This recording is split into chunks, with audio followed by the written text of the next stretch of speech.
This is the first exercise in Photoshop, and I really just wanted to make this playful and fun and teach you how to make an animated GIF. All you need for this project is make sure you grab a couple pieces from your outline, and I would recommend these 4 pieces that we are going to first storyboard in Illustrator. This exercise is really all about getting used to Photoshop's interface. It's a lot like Illustrator, but there are some differences. So I'm going to show you how to do it using only 6 of these storyboards, but you're going to make 12, and if you do more, that would be fantastic. Like I said, push the limits of this. It helps you to understand how to use Photoshop if you really play with what is there. So here we just have the 2 candies. They kind of float away and get smaller. Then they're floating towards the label, and then the label gets a little bit bigger. And then this is how it looks.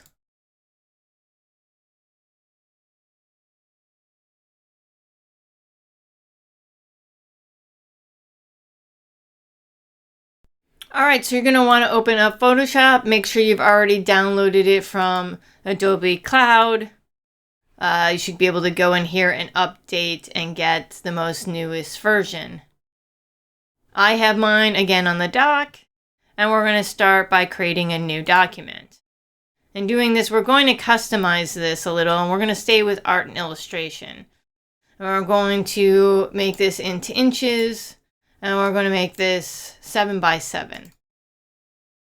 So 7, and then the width 7. We don't need to worry about the orientation. It's square. And we're going to keep the resolution really low because this is not going to be a print image. That's RGB. You're going to be sending it to me, so it's more of a digital, which I would normally keep it in pixel, but I just want you to understand the 7" by 7" orientation. A white background's fine, but if you want to use a transparent, you could. And the rest is all good. Just name this Good and Plenty and your last name, and then hit create. All right, so we now have our square.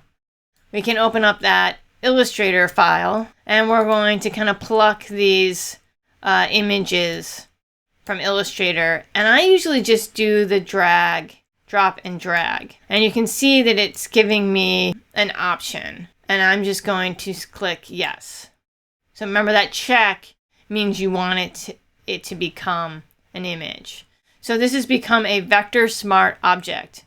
So a smart object is great. It stays a vector.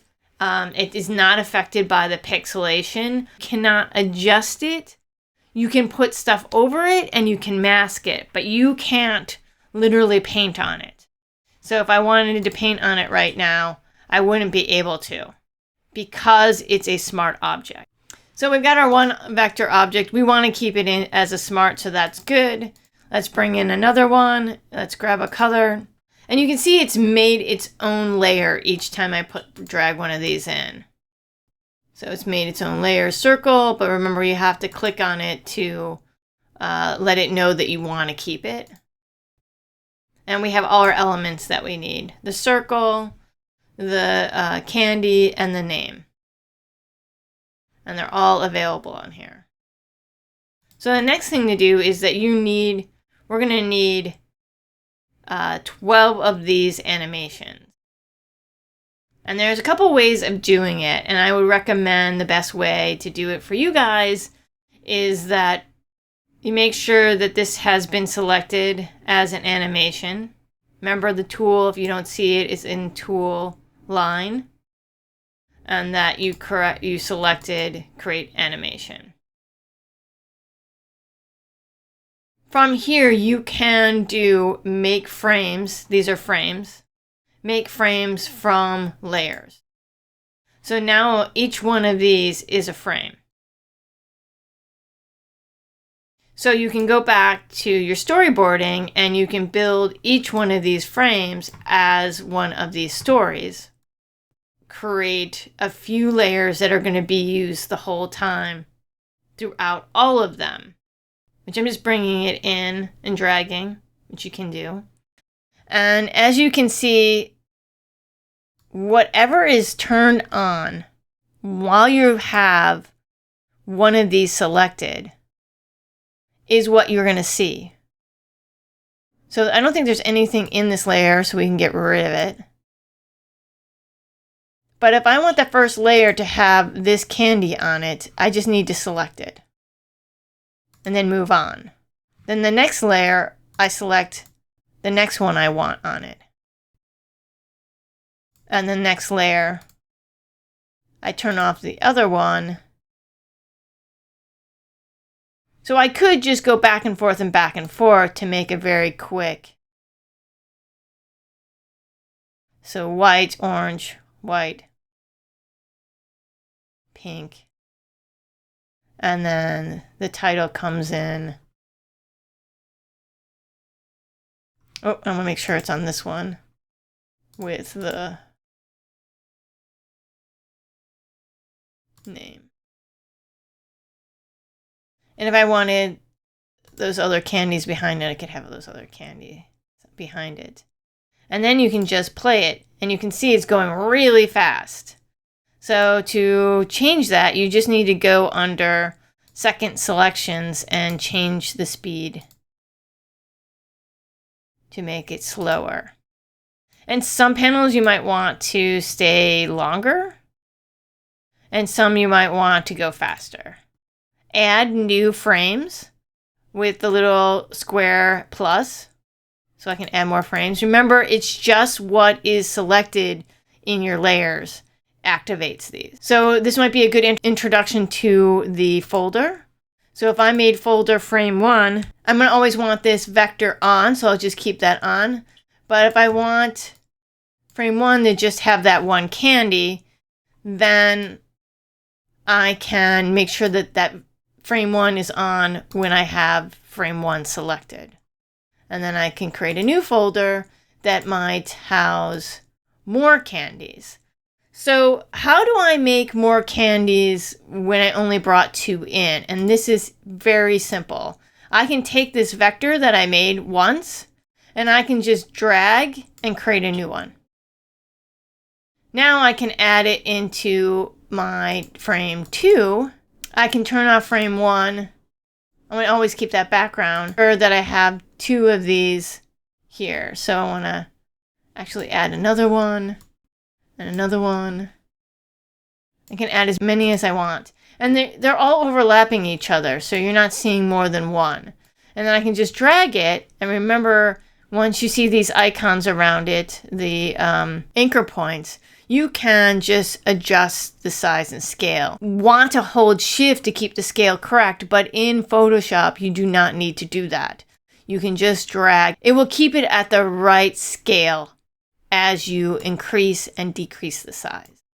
So I can just go through these layers, turn them on and off if I want to look at a different one, select it, change the scale, move it in different places, and create a new dynamic layer with just the different candies that I have. And this can get complicated if you don't first create a plan with a drawing. But I really want you to kind of learn how to move these around, turn them in different directions, really take advantage of making these complicated and unique. We did a lot of patterns, so I really want you to still see how you animate a pattern of candy with the logo coming in and out, or however way you want to design it. So that can be one frame, and then I can add another frame where it's more of the pink candies. So you got to remember that all of these need to be on to see them, and that some of them might be on top of each other. So you need to make sure you're on the right layer when you're moving them around. And again, that's what the importance of this exercise is really learning how to use these layers and manipulate these forms. If you move it a lot, you might find that you need to click on the top of the options to say yes, that you want that movement, that change in direction.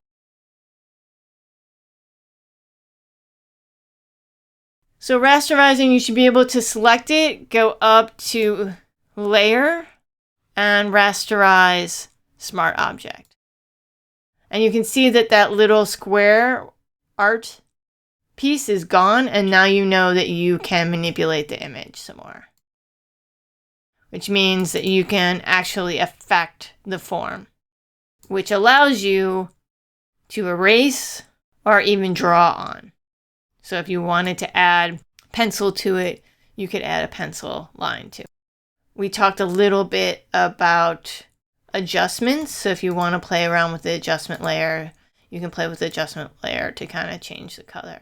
Maybe that would create a fun beat or rhythm or movement to the object. Remember, they lay on top of whatever the form you want.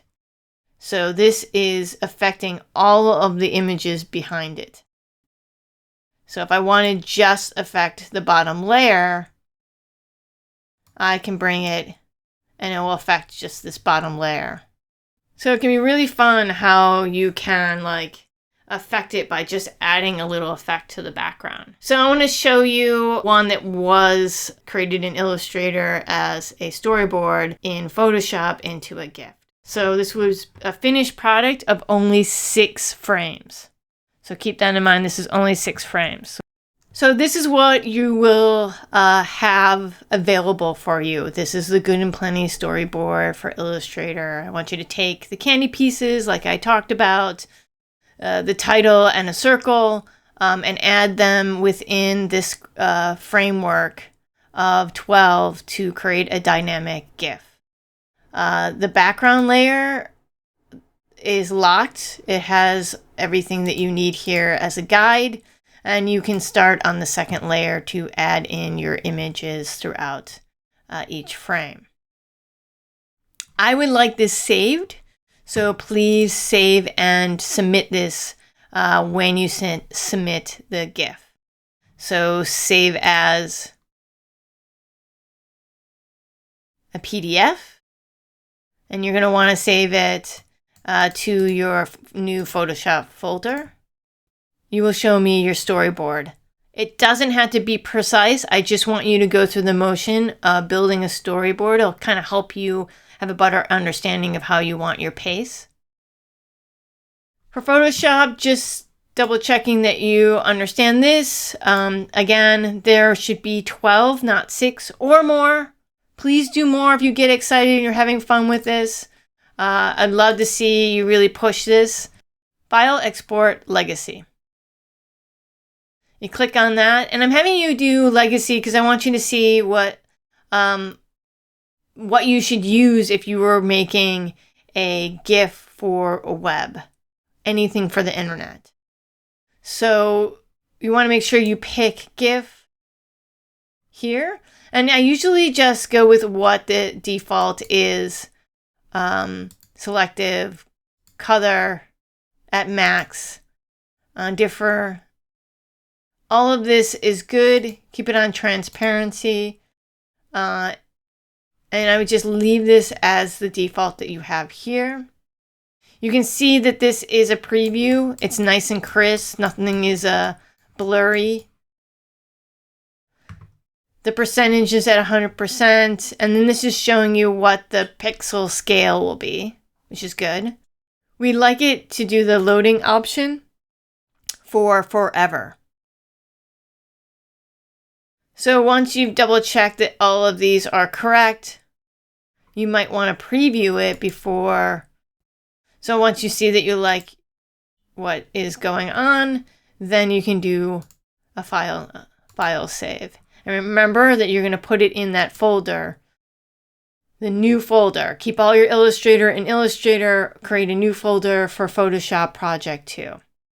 Once you've got your PDF for Illustrator and your GIF, please submit it. The sooner you submit it, the sooner I can give you feedback, the better grade you're going to get. Can't wait to see this. I hope you guys enjoy it and start getting an opportunity to play around with Photoshop.